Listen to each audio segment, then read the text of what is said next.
जब इंसान की आखिरी सांस निकल जाती है, तब क्या सच में सब कुछ खत्म हो जाता है?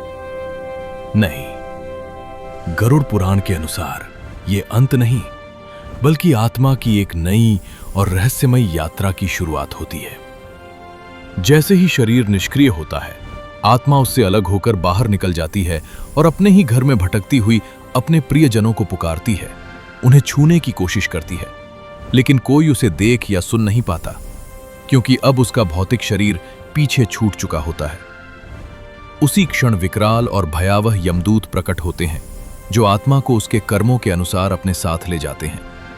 अब उसके साथ केवल उसके अच्छे और बुरे कर्म ही होते हैं, जो उसके आगे के रास्ते का निर्धारण करते हैं। यमदूत उसे घसीटते हुए वैतरणी नदी तक ले जाते हैं, एक ऐसी भयानक नदी जो खून, गंदगी और डरावने जीवों से भरी होती है। और यहीं से आत्मा की कठिन और अज्ञात यात्रा का असली आरंभ होता है। वह वैतरणी नदी नुकीले दांतों वाले भयानक जीवों, लंबी जीभों और असहनीय बदबू से भरी होती है। मित्रों, कहा जाता है कि यदि आपने जीवन भर गाय का सम्मान किया है, उसकी सेवा की है, तो वही गाय अपनी पूंछ के सहारे आपको इस भयानक नदी को पार कराने में मदद करती है और आप सुरक्षित आगे बढ़ जाते हैं। लेकिन यदि आपने गाय का अपमान किया, उसे कष्ट दिया या उसका मांस खाया, तो यही नदी आपके लिए एक डरावनी सजा बन जाती है। आप उसमें डूबते रहते हैं, घुटते रहते हैं और कोई सहारा नहीं मिलता। तब समझ आता है कि जीवन भर के हमारे छोटे बड़े कर्म ही यहां हमारी नाव भी बन सकते हैं और बोझ भी। इस भयावह यात्रा के बाद आत्मा यमराज के विशाल दरबार में पहुंचती है, जहां चित्रगुप्त सामने बैठे होते हैं, हाथ में हमारे हर एक कर्म का पूरा लेखा जोखा लिए। और वहीं से आत्मा के अगले भाग्य का निर्णय होता है। जन्म से लेकर मृत्यु तक इंसान के हर छोटे बड़े कर्म का पूरा हिसाब वहां लिखा होता है। जरा सोचिए, जब आपके पाप एक एक करके गिनाए जाएंगे, तब आपकी आत्मा किस स्थिति में होगी? उसी क्षण निर्णय होता है।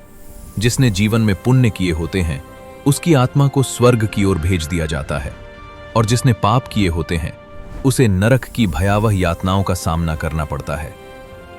तभी सामने एक विशाल काला द्वार खुलता है और आत्मा की डरावनी नरक यात्रा शुरू होती है। गरुड़ पुराण के अनुसार नरकों की संख्या असंख्य है, लेकिन उनमें से 18 प्रमुख नरकों का विशेष रूप से वर्णन किया गया है।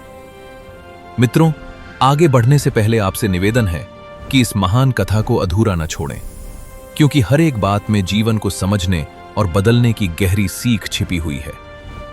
मित्रों, इस कथा को पूरा अवश्य सुने, ताकि भगवान श्री हरि विष्णु की कृपा आप पर सदैव बनी रहे। अब शुरुआत करते हैं तामिश्र नरक से।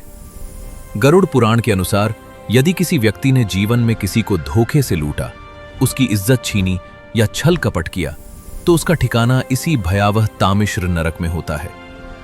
यहां चारों ओर घना अंधकार छाया रहता है, जहां आत्मा लोहे की भारी जंजीरों में जकड़ी होती है। यमदूत उसे निर्दयता से दीवारों पर पटकते हैं, मारते पीटते हैं और असहनीय यातनाएं देते हैं। पीड़ा इतनी भयानक होती है कि आत्मा बार बार चीखती है, लेकिन उसकी पुकार सुनने वाला कोई नहीं होता। तब एहसास होता है कि जिस इंसान को हमने जीवन में रुलाया था, उसके वही आंसू यहां हमारे लिए जलती हुई आग बन जाते हैं। अंधतामिश्र नरक उससे भी अधिक भयावह माना गया है, जहां चारों ओर इतना गहरा अंधकार होता है कि आत्मा को कभी एक पल के लिए भी रोशनी नहीं मिलती। कहा जाता है कि जो लोग अपने परिवार और बच्चों को प्रेम, सुरक्षा और सम्मान नहीं देते, उन्हें इस नरक में दंडित किया जाता है। यहां उनकी आंखों में नुकीले, तपते हुए तार डाल दिए जाते हैं, जिससे वे असहनीय पीड़ा सहते हैं। कल्पना कीजिए, जब एक क्षण के लिए भी प्रकाश न मिले तो क्या स्थिति होगी। और यहां तो जन्म जन्मांतर तक केवल अंधकार ही अंधकार होता है। इसलिए मित्रों, जब तक जीवन है, अपने अपनों की कद्र करें, उन्हें प्रेम और सम्मान दें, क्योंकि मृत्यु के बाद केवल पछतावा ही शेष रह जाता है। वहीं गरुड़ पुराण में प्रौरव नरक का भी वर्णन मिलता है, जो कभी शांत नहीं होता।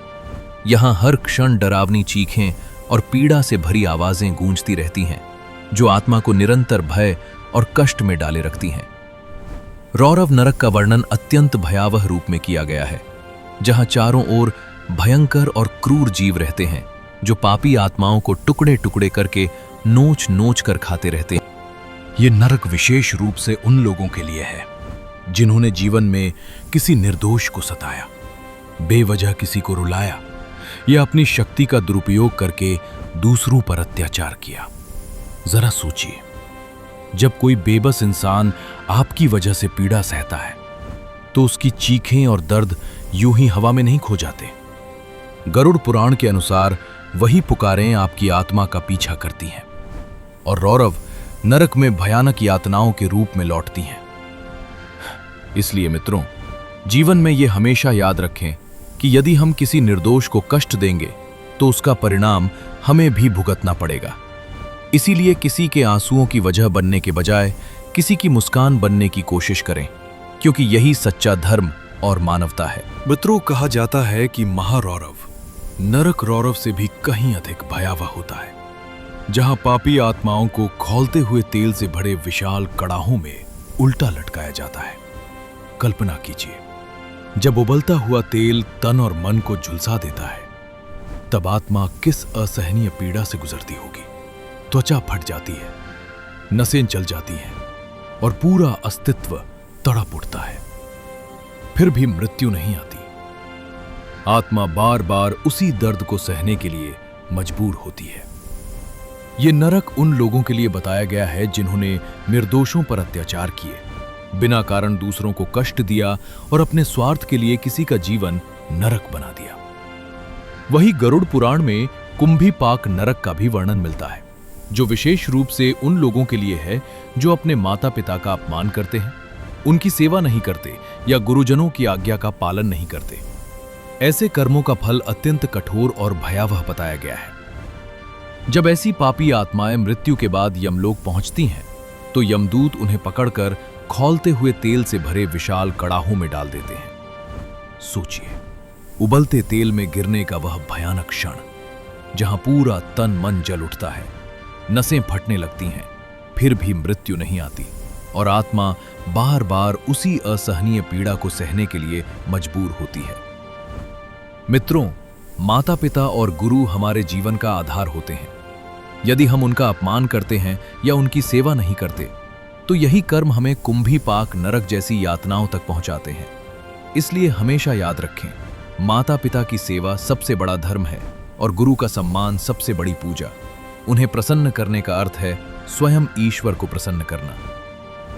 आगे कालसूत्र नरक का वर्णन आता है, जहां धरती अंगारों की तरह तपती रहती है। आत्मा जैसे ही उस पर कदम रखती है, उसके तलवे जलने लगते हैं और ऊपर से सूर्य की प्रचंड तपिश उसे निरंतर झुलसाती रहती है, जिससे पीड़ा और भी बढ़ जाती है। कालसूत्र नरक में चारों ओर धधकती आग, जलते अंगारे और असहनीय गर्मी होती है, जहां आत्मा हर क्षण भयानक पीड़ा सहती है। यह नरक उन लोगों के लिए बताया गया है जिन्होंने जीवन में झूठ बोला, चोरी की, दूसरों को धोखा दिया और सत्य का गला घोंटा।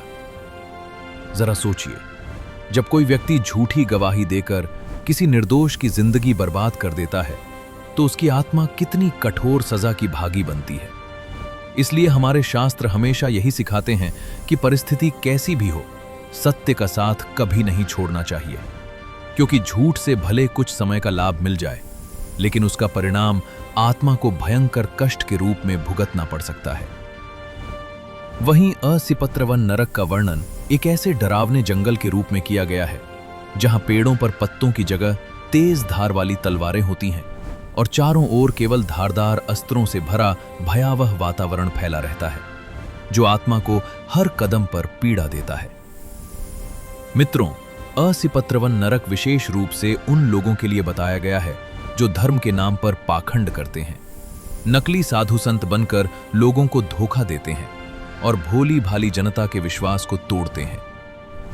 जब ऐसे पाखंडी इस नरक में पहुंचते हैं, तो हर कदम पर उनके शरीर की चीर फाड़ होती रहती है। जहां भी जाते हैं, तलवार जैसी तेज धार उन्हें काटती रहती है। आत्मा बार बार घायल होती है, लहूलुहान हो जाती है, लेकिन मृत्यु नहीं आती और दर्द का यह अंतहीन सिलसिला चलता रहता है। वहीं शूकर मुख नरक का वर्णन उन लोगों के लिए किया गया है जिन्होंने जनता का हक मारा, भ्रष्टाचार किया, रिश्वतखोरी में लिप्त रहे और जनता के धन को अपने स्वार्थ और सुख सुविधाओं में खर्च किया। कहा जाता है कि यहाँ यमदूत सूअर के मुख जैसे भयानक रूप धारण कराते हैं और पापी आत्माओं को कठोर दंड देते हैं, जिससे उन्हें अपने कर्मों का फल भुगतना पड़ता है। शूकर मुख नरक में यमदूत पापी आत्माओं को बार बार काटते, नोचते और चीर फाड़ करते हैं, जिससे आत्मा दर्द से चीख उठती है और तड़पती रहती है। लेकिन यह यातना यहीं समाप्त नहीं होती। हर बार जब शरीर टुकड़े टुकड़े हो जाता है, वह तुरंत फिर से जुड़ जाता है, ताकि वही पीड़ा बार बार सहनी पड़े। इसके बाद अंधकूप नरक का वर्णन आता है, जहां एक गहरा कुआं होता है, लेकिन उसमें पानी की जगह असंख्य जहरीले सांप और बिच्छू भरे रहते हैं। जिस आत्मा को इस कुएं में गिरा दिया जाता है, उसे हर पल इन जहरीले जीवों के डसने और काटने की भयानक यातना झेलनी पड़ती है। ये नर्क उन लोगों के लिए बताया गया है जिन्होंने अपने घर आए मेहमानों का अपमान किया, शरण लेने आए व्यक्ति को ठुकराया या किसी असहाय और जरूरतमंद की सहायता करने के बजाय उसे दुत्कार दिया। ऐसे कर्मों का फल यहां अत्यंत कष्टदायक रूप में भोगना पड़ता है। वातप नरक में आत्मा को कभी जलती हुई अग्नि में झोंका जाता है, तो कभी बर्फीले तूफानों में फेंक दिया जाता है। ये दंड उन लोगों के लिए बताया गया है जिनकी वाणी ने दूसरों को जलाया, जिन्होंने कटु और अपमानजनक शब्दों से दूसरों को पीड़ा दी। वहीं हिमशीत नरक में ऐसी असहनीय ठंड होती है कि आत्मा तक ठिठुर उठती है। ये उन लोगों का स्थान है जिनके हृदय में दया और करुणा का अभाव था, जो पत्थर दिल बनकर दूसरों के दुख से अनजान रहे। ऊर्ध्वभाज नरक में गुरुजनों और मंदिरों का अपमान करने वालों को उल्टा लटकाकर चीर दिया जाता है, जिससे उनका अहंकार चूर चूर हो जाता है। इसके साथ ही धूम प्ररक नरक उन लोगों के लिए है जिन्होंने नशे में डूबकर अपने जीवन और समाज को विषाक्त किया। यहां जहरीला धुआं आत्मा को भीतर तक जलाता रहता है और उसे अपने कर्मों का कठोर दंड सहना पड़ता है। जो जहरीला धुआं आपने जीवन में फैलाया था, वही अब आपकी सांसों में उतरकर आपको भीतर तक जलाता है। आलय नरक में वे लोग दंडित होते हैं जिन्होंने स्त्रियों का अपमान किया, उन्हें वस्तु समझा। यहां वे अपनी ही वासनाओं की अग्नि में निरंतर जलते रहते हैं। पृष्ठ नरक उन लोगों के लिए है जिन्होंने गरीबों और मजदूरों का हक छीना। यहां उन पर भारी भरकम चट्टानें गिराई जाती हैं। उनकी चीखें आसमान तक गूंजती हैं, लेकिन सुनने वाला कोई नहीं होता। संघर्ष नरक में अफवाह फैलाने वालों और झूठे शब्दों से दूसरों को आहत करने वालों की जीभ में दहकते कांटे चुभोए जाते हैं। ये उनके वचनों का दंड होता है। वहीं तपन और महातपन नरक में अग्नि की पीड़ा अपने चरम पर होती है, जहां वे लोग निरंतर जलते रहते हैं जिन्होंने धर्मगुरुओं और तपस्वियों को कष्ट पहुंचाया। उनकी त्वचा गलती रहती है और यातना का कोई अंत नहीं होता। यहां तक कि इन नरकों में नसें फटती हैं, शरीर जलता है, लेकिन मृत्यु नहीं आती। आत्मा को बार बार उसी पीड़ा को सहना पड़ता है। सांसार नरक में खौलते हुए लावे की नदी बहती है, जिसमें व्यभिचार करने वाले और अपने ही परिवार को नष्ट करने वाले लोग जलते और डूबते रहते हैं। मित्रों, ये सब सुनकर भय अवश्य लगता है, लेकिन याद रखिए कि गरुड़ पुराण हमें डराने के लिए नहीं, बल्कि सचेत करने के लिए है। यह हमें सिखाता है कि हर पाप और हर बुरे कर्म का एक निश्चित परिणाम होता है, जिसका हिसाब हमें अवश्य देना पड़ता है। इसलिए जीवन में हमेशा अच्छे कर्म करें, सत्य का साथ दें और पाप से दूर रहें। यदि ये जानकारी आपको उपयोगी लगी हो, तो इसे ज्यादा से ज्यादा लोगों तक पहुंचाएं और कमेंट्स में जय श्री हरि विष्णु लिखकर अपनी श्रद्धा अवश्य व्यक्त करें।